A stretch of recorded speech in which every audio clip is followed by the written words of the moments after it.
Assalamu alaikum wa rahmatullahi ta'ala wa barakatuhu. May the peace and blessings of Allah be upon you. Dear viewers, welcome to another episode of your questions. I am your host for this program, Demba Ba, with my guest here in the studio, Ustaz Ibrahim Ba, who is a missionary of the Ahmadiyya Muslim community. We have discussed on different topics, the death and life of Isa alayhi salatu wasalam, and we have also discussed on matrimonial issues, common marriage problems and their solutions. And still today we have some questions on these across the country, which we receive across the country, and we will continue to discuss on those questions, inshallah. With me here in the studios, I have Ustaz Ibrahim Ba. Ustaz, you are welcome to the program. Welcome. Ustaz, we just quickly start the program. This individual asks, what Islam say about IVF, in vitro fertilization? Is it allowed to do or not, if you cannot have a child with your husband? A'udhu billahi minash shaitanir rajim. Bismillahir rahmanir rahim. Well, if it is a husband and a wife who are married, we are talking about here about Islam. If they are married and it is proven according to their records, medical records, that they cannot bear children, it is still both of them, they can decide to have that. But if it is out of that marriage, out of any wedlock, Islam doesn't allow that, because it will defeat the purpose of marriage itself. But if it is people who have gotten married and they cannot have children in the normal circumstances, then they can go for that. It is permitted in Islam. But beyond those boundaries, Islam does not permit it, and it certainly does not permit a person donating sperm to others, or others donating sperm to another party. That is not allowed. That is what is not allowed in Islam. Thank you so much, Ustaz, for that. I hope our viewers have already get that. We move on to the next question. That is, a husband is missing for many years, till the family members thought that he is dead, prompting his wife to divorce or remarry another person. Suddenly, the first husband appears. What is the ruling on such situation, and what should the wife do? Well, that will be a somewhat difficult thing to solve, but there are 2 or 3 parties who are involved here. That is the husband who have left with his family, and that, of course, I mean the immediate family members. Maybe he must have had children with that woman or things like that. And the woman herself with the husband she is in marriage with at the moment the husband, his previous husband, came back. There they will have to sit and discuss this issue. It may be that the woman wished to go back to her former husband.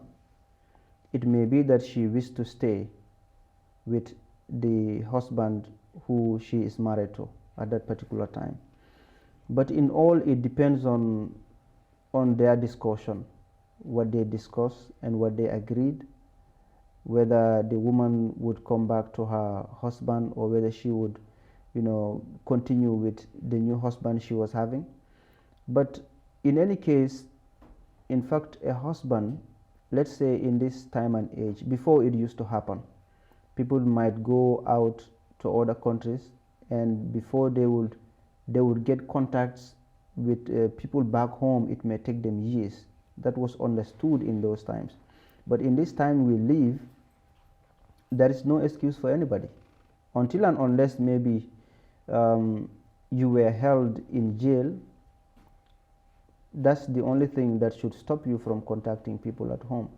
But if you are free, even if you are on the streets in any country, you can still make a simple phone call, or you can even send a text message, or at least go online and chat with people. Sometimes husbands fail to take their responsibility initially, the responsibility they should give to their wives, and then when they go for maybe 10, 15 years, they come back, they still say, "It's my wife, I did not divorce her." But what duration are you allowed to leave your wife? You know, if you come back to Islam, there are some disagreements, but it should not be more than 2-3 years. If it has gone beyond that, you are putting somebody's daughter and a person you claim to be your wife in conditions that are not desirable. And these are the things that happen sometimes, you see. Of course, as a woman, she need to satisfy herself. So if she go out and look for it somewhere, she will receive all backlashes from anywhere else. And everybody knows that is a need of a person. If you are healthy, you are in your sound mind, everyone needs their desires fulfilled. And if she doesn't have it from her husband who is away, where is she going to get it from? I think the best thing for such a woman to do is to end that marriage. You know, in Islam we have our courts, we have our qadis. She can go there and lodge a complaint, and it will be recorded, and those people will take care of it. Say the marriage has, if they end the marriage, it is done. But if that husband comes back and want to claim her wife back, in most of the cases in our sub-region, people will sit down and discuss it. But in a proper Islamic channel, it should go through the courts. Now, if it goes through the courts, the husband should provide reasons and tangible evidence why he was away for all those years. It could be 5 years, it could be 10 years, it could be 15. Some people even go, I know people who have gone about 20 years. Since when we were young, they were out of town, they never came back. But they did come back. Maybe after maybe 15, 20 years, they came back. But Islam requires a person not to leave their wife that long without coming back or without not even having a contract with her. No, that Islam frowns upon that very well. But if the person come back and then they wish to discuss it, that is up to the parties. Whatever they agrees, if the woman comes back to her former husband, that's up to them.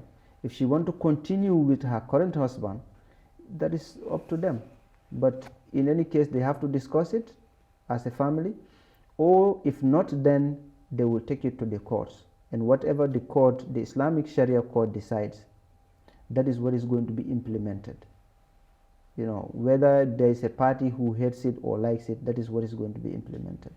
Thank you so much. But just quickly on that also, we have the current husband, the new husband. He may decide to say, okay, I don't want to talk about it. I have my wife. I don't want to talk about it. Since the wife loves me. Yeah, does the other husband have any right, the ex-husband, does he have any right to fight over it? He don't have any right to fight over that woman. What he can do is, if the discussion have failed at family level, this is why I said it should go to the court. Now, if it fails at family level, it should go to the court. If the current husband say, I want to retain my wife, and the wife say, I want him to retain me, that's a done deal.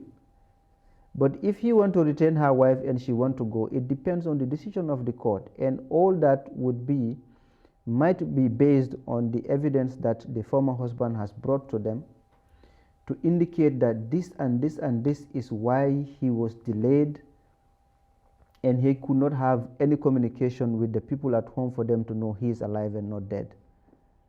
You understand? But if he has failed to do that, I think the court will rule in favor of the current husband. But if the wife herself say, okay, I want a divorce, too, you as the man, you cannot force her, you cannot retain her, that too would have to go through the court process. And they will see what the Islamic law say about this from this source or from that source, and they will put that together and say, okay, she have the right to divorce you. But based on what reasons? You cannot also just sit down one day and say, I want to divorce my husband. At least give reasons. If it is because of the former husband, that is also left to the courts to decide. If they decide in favor of you, falillah alhamd. If they decide against you too, you take that decision. Thank you so much, Ustaz. We have seen that the other person who asks here is something related to that. If you have a husband who traveled 2 years and the wife get a child in his absence, will that child be the husband's child? Okay, when someone travel and the wife has a child at his back, in normal circumstances, that is not a child of the husband.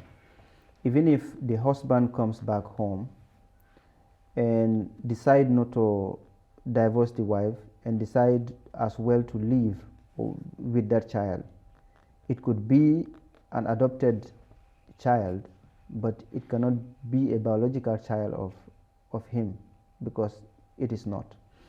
And that also says a lot more when it comes to the inheritance and the like. Those who are your biological children are those who can inherit you. Those who are not, they cannot inherit you as a father or as a mother. They cannot inherit you, no matter how close you are to them. We have seen that example, the Holy Prophet ﷺ with Zayd radiallahu ta'ala anhu.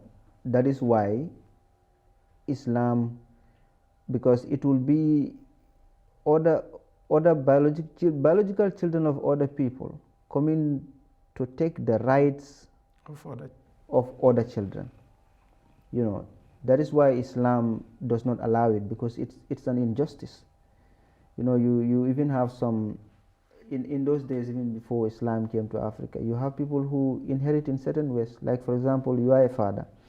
When you passed away, it is your sister's children who come to your home. They inherit everything. All that was done. But Islam does not promote these practices, because this is injustice. Those who are your biological children are the only ones who can inherit you. If you don't have children, other people, Islam has said, can inherit you. But that is the normal circumstances.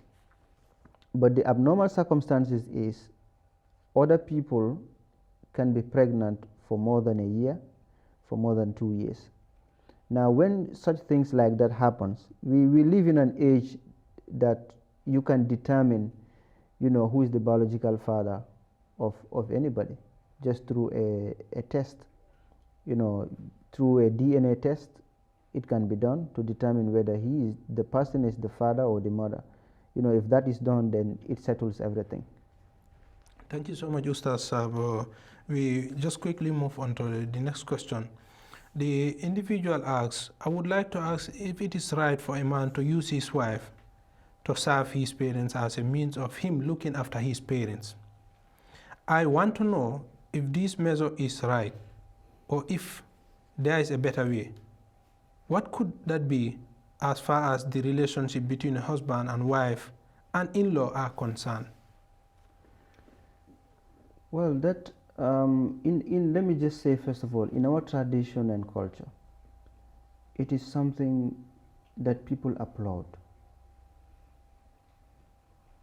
You get married, and wherever you are there, but they will frown upon you taking along your wife and stay with you wherever you are. That is very common. But Islam says that you make your wife stay where you stay.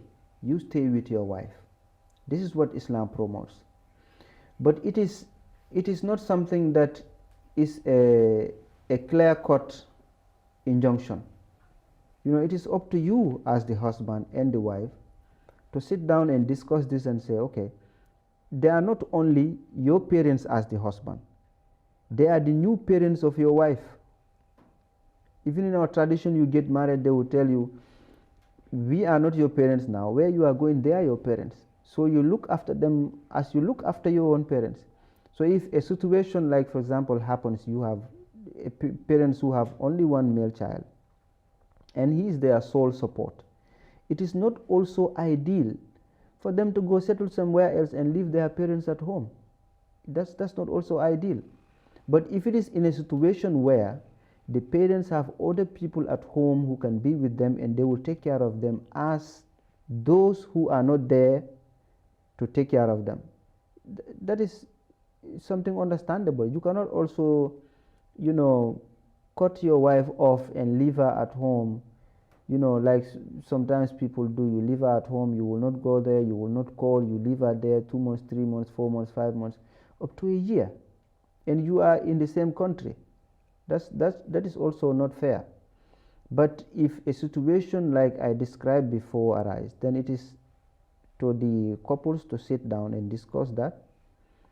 If the wife is going to sit at home, it is the responsibility of the husband to keep contact with them, and as well to be going there, to be visiting them every now and then. At every opportunity that he has, he should be going back home, not only to visit his wife, he's also going to visit his parents.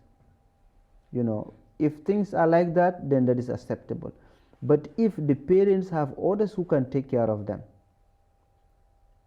that son or whatnot can have his wife with him, because that is what Islam promotes. You cannot marry someone and you leave them somewhere else for years, and that is just like what we were talking about previously, those who travel and don't come back to their wives, or come back even home for 3, 4, 5 years. Ustaz, thank you so much. I just want to ask a follow-up question on that. We have sometimes some people invite their parents to their house and the wife will protest on that. What is your advice and your take on that?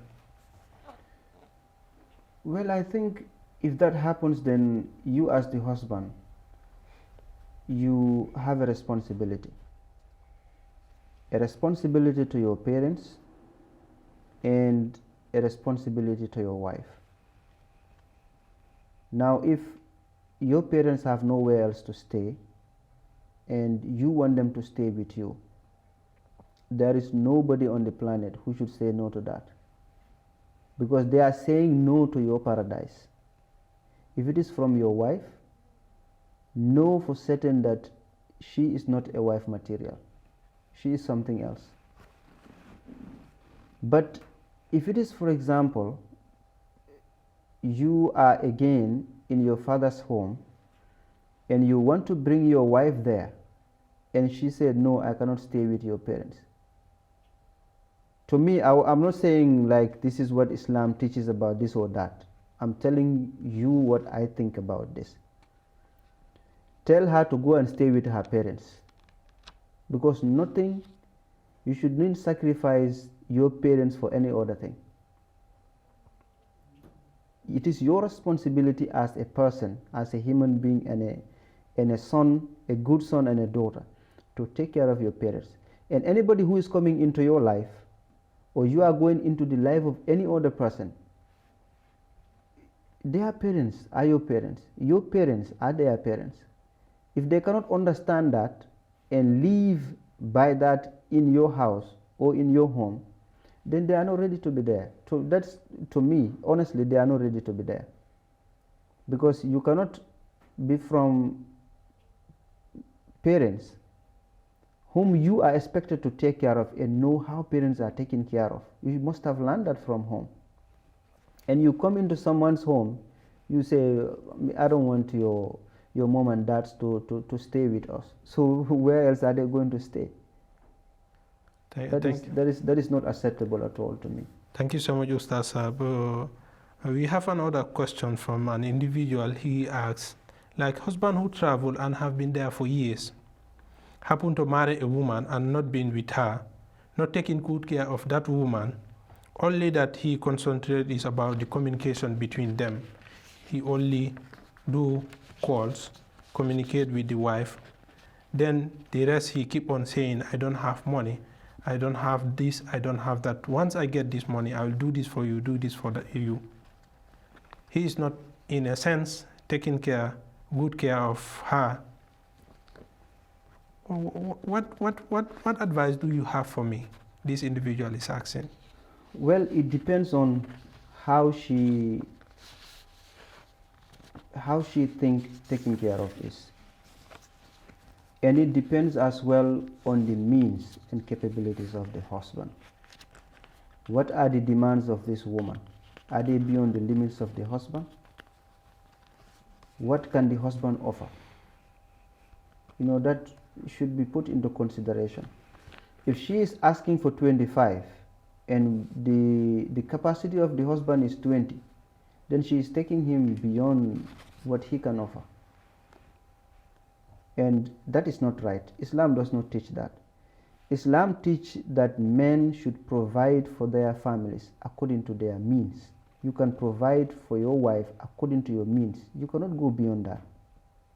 If she wants you to go beyond that, she is taking you to a limit that you cannot go. And that may result in you going into other dubious acts and actions to just get her satisfied. Now, when we say taking care of, we have to know what that means. What is taking care of to that woman? What is? Is it the fancy clothes she see maybe her colleagues wearing? Is it the nice cars? Is it going out for parties? Wearing expensive jewelry? Is it if that is what she mean by taking care of? If the husband is a millionaire, he can do it. He should do it. It depends on the means and capabilities of the husband. But if he is not a wealthy person and you want to live a very rich life, then you are the one bringing trouble into your home. But if the husband can do it and he is not doing it for you, and you know for certain, Allah knows he can do it, then he is the one who is inviting trouble in the home. Now, she made mention of communication. You see, when we say someone is communicating with you, it's not just like the call, hello, hi, how are you? That's not what we mean by communication. Communication is when both of you speak and understand each other. Even sometimes in silence you still understand each other. That is communication.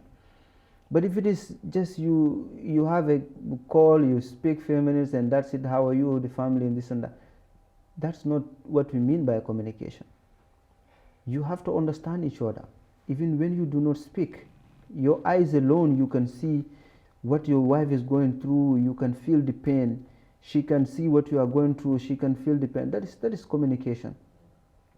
Now, if that is happening, then both of you should have understand each other. But if it is just a casual communication, you will not understand each other. But if that deep connection and communication is there, you would understand each other. You know as a woman what your husband can do for you. Every woman knows that. They know their husband's financial strength, and he too knows what are their needs. If that deep communication, as she's talking about communication, or every other thing he will say, if I have money, I will do this and this for you later. So maybe he doesn't have the money. Give him the time to work hard. And sometimes what women forget is,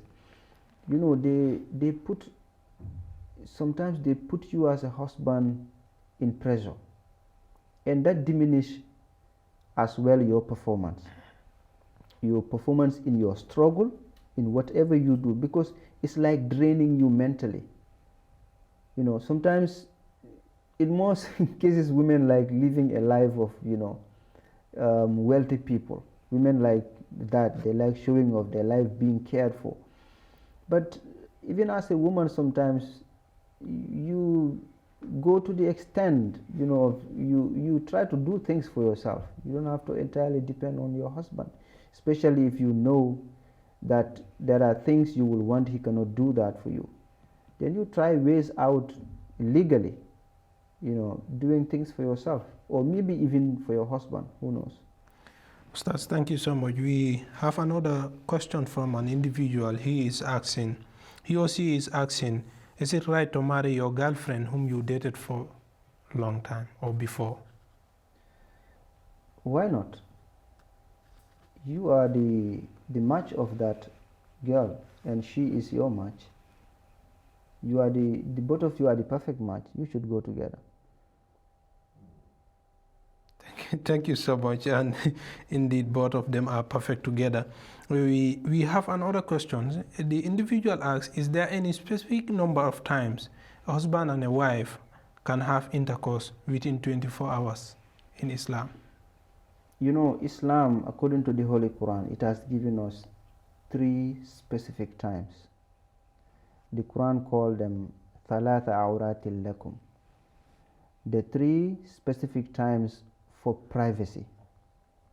And that the Quran mentioned before Salatul Fajr and after Zuhur, at the time of Zuhur, like when you have maybe come home and you are putting off your clothes to maybe just from work or from anywhere you have come back home and putting off your clothes to relax, maybe take a bath and change. That time too is a time of privacy. Some people call it siesta. Yes, that's time for privacy. And as well after Isha, it is also a time for privacy.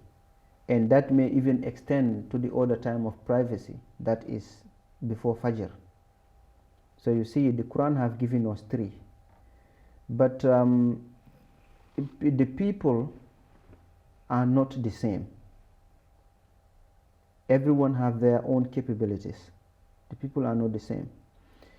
You might have a couples who would want to have intercourse 3 times in 24 hours. That is their choice. If they want to do it within those times, it is allowed. Otherwise, the Quran have said, Nisa'ukum harthul lakum. The Quran said, your wives are your tilt. So approach your tilt how you desire. But in this time and age, you see that most of the time it depends on, you know, what time the husband is going to work, what time he's coming back, what time maybe the wife is out to work, what time is she coming back. So that depends on you, the couples, to decide what time you want to have intercourse or what time you don't. But these 3 specific times, the Quran have set for us, and even those 3 specific times, others are not allowed to come into your privacy. Others are not allowed to infringe, to visit. Yeah, to come and visit you. Even young children are asked to take permission 3 times. They will take permission, they will be allowed for the 2nd time and the 3rd time, even before they should enter your rooms at that particular time. So it is up to the person to honor that time. And we know as Muslims that anything Allah subhanahu wa ta'ala tells us to do, there are benefits for doing that. And anything He asks us to avoid, there are repercussions for doing it. And there are benefits for avoiding it. So those 3 times the Quran have given us, it is best that we stick to those 3 times. But in this day and age too, you have experts who may claim to be experts in those fields. They give you other ideas, you know, what time you should have your intercourse, how you should do it, this and that. But the Holy Prophet sallallahu alaihi wasallam, his teaching based on that is perfect, and it goes according to the Holy Quran. You see, nowadays people have become so much evil-minded that they can approach their women anyhow. You know, like humans, like donkeys, like whatever. They approach their women anyhow. They can have intercourse anyhow they want it. But the Holy Quran has advised us, even when it says we approach our women, they are our tilt, and we approach our tilt anyhow we want. The Holy Quran added that, and send forward for yourself something good. So in whatever way you want to approach your wife, think of what you are sending forth tomorrow, whether it is good or it is not. If it is good, you can go ahead. If it is not, then you should abstain from that. Stas, thank you so much. I've just been informed that this all time allowed us for this program. Thank you so much, and we hope to have you in our next program, inshallah. Jazakumullah for your time. Thank you for your company, and I hope our viewers learned a lot from you. Dear viewers, from us here, MTA International, the Gambia Studios, I am your host, Demba Ba, with your guest, Ustaz Ibrahim Ba. This all time allowed us until we come your way again. Assalamu alaikum wa rahmatullahi ta'ala wa barakatuh.